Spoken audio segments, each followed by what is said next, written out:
Bienvenidas y bienvenidos a este Deep Dive. Hoy nos metemos de lleno en un periodo clave en Bolivia, la era liberal.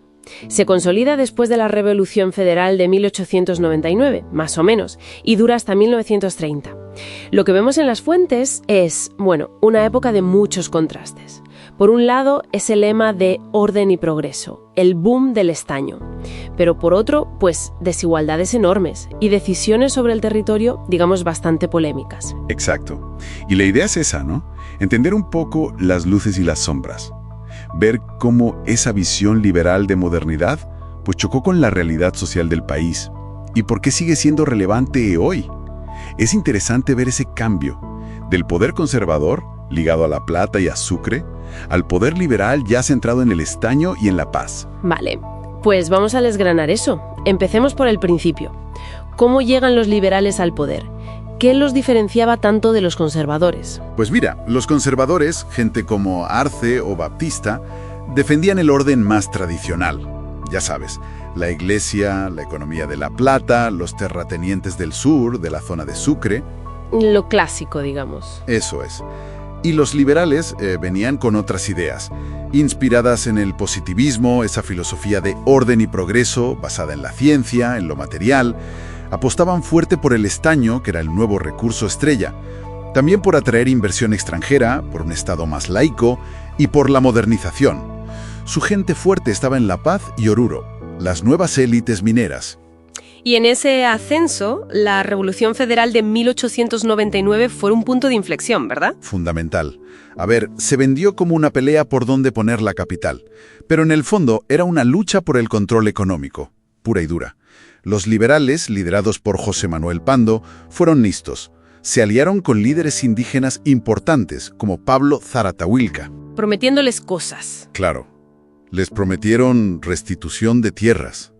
Y, ojo, el apoyo indígena fue absolutamente decisivo para que los liberales ganaran la guerra. Qué interesante esa alianza estratégica. Pero tengo entendido que no acabó bien. No, que va. Una vez que los liberales se aseguraron el poder, la traición fue brutal. Persiguieron a Zaratahuilca, reprimieron a sus seguidores. Es un patrón que, ya nos dice mucho.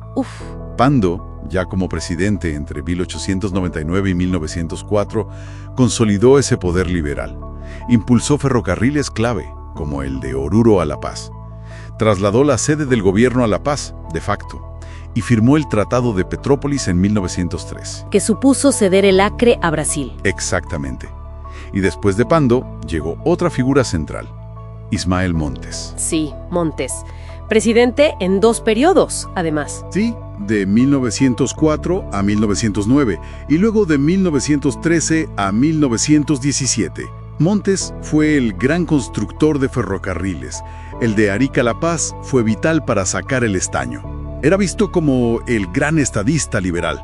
Pero, claro, su legado también incluye la firma del Tratado de Paz y Amistad con Chile en 1904. Ahí está el tema polémico. Formalizó la pérdida de la salida al mar. Aunque, espera, las fuentes lo matizan. La pérdida como tal fue antes, en la Guerra del Pacífico de 1879, antes de los liberales. Correcto. Muy importante ese matiz. La guerra y la ocupación fueron anteriores.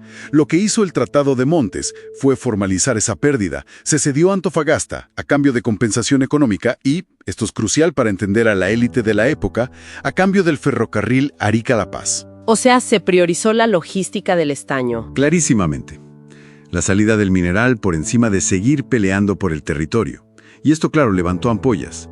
Hubo críticas muy duras de intelectuales y políticos como Franz Tamayo o Daniel Salamanca. Entendido. Entonces tenemos progresos materiales, infraestructuras, modernización administrativa. Pero has hablado de sombras. ¿Cuáles fueron? El coste de todo esto. Pues el coste fue altísimo. Y sobre todo lo pagaron los de siempre. Aquí entramos de lleno en las sombras. El Estado en la práctica fue capturado por la oligarquía minera. Los famosos varones del estaño. Simón Patiño, los Aramayos, los Hochschild, tenían una influencia enorme en el gobierno. Conseguían lo que querían, imagino. Básicamente, concesiones mineras gigantescas, condiciones fiscales ventajosas, pagaban impuestos mínimos. Y lo más grave es que la inmensa riqueza del estaño no se reinvertía en Bolivia, no benefició a la mayoría. Bien, los indígenas, los obreros, mineros... Pues sufrían una explotación brutal. Los indígenas seguían perdiendo sus tierras comunales. La ley de exvinculación de 1874, los liberales la aplicaron con mucho rigor. Y además sufrían el pongueaje, que era básicamente trabajo gratuito en las haciendas, una forma de servidumbre. Madre mía. ¿Y los mineros? Los mineros vivían en condiciones infrahumanas, jornadas de 12 hasta 16 horas, salarios de miseria y encima muchas veces pagados en vales. ¿Vales? Sí, vales para gastar solo en las tiendas de la propia empresa, las pulperías. Esto generaba deudas permanentes, ataba al trabajador. Además, sin seguridad ninguna en el trabajo. Accidentes constantes, enfermedades como la silicosis por el polvo. Era terrible. ¿Y si protestaban? La respuesta era la represión violenta. El ejemplo más conocido es la masacre de Uncía en 1923. El progreso liberal tenía una cara muy oscura para la mayoría. Es decir, se generó una riqueza enorme, pero se fue del país o se quedó en muy pocas manos. No sirvió para un desarrollo real. Exacto. Esa es la gran tragedia, la gran oportunidad perdida de este periodo. Los varones del estaño acumulaban fortunas inmensas, pero las invertían fuera, en Europa, en Estados Unidos, fugaban capitales. Mientras tanto, el Estado boliviano, con ingresos fiscales muy bajos de la minería, pues no tenía recursos. No podía invertir en educación, en salud, en diversificar la economía, ni tampoco, y esto es crítico visto lo que pasó después, en sus fuerzas armadas. El ejército también quedó desatendido. Sí, a pesar de la herida reciente de la pérdida del litoral, el ejército siguió estando mal equipado, poco profesionalizado. Y esta debilidad pues tendría consecuencias trágicas unos años después, en la Guerra del Chaco contra Paraguay, que empieza en 1932. Es tremendo. La élite que se enriquecía con los recursos del país no invirtió ni siquiera en la defensa nacional. Es una de las grandes paradojas, sí. Entonces, si tuvieras que resumir las lecciones clave que nos deja esta era liberal en Bolivia, ¿cuáles serían? Pues mira, yo creo que son varias y lamentablemente siguen siendo muy actuales en muchos sitios. Primero, el peligro de que el Estado sea capturado por intereses económicos privados muy concentrados. Segundo, la importancia vital de una fiscalización justa de los recursos naturales. Que la riqueza que generan sirva para el desarrollo de todo el país, no solo de unos pocos. Que no se fugue. Exacto. Tercero, la urgencia de no depender exclusivamente de exportar materias primas. La necesidad de industrializar, de diversificar la economía. Y cuarto, y no menos importante, la centralidad de la inclusión social, el respeto a los derechos de todos, especialmente de los trabajadores y de los pueblos indígenas. Muy claro.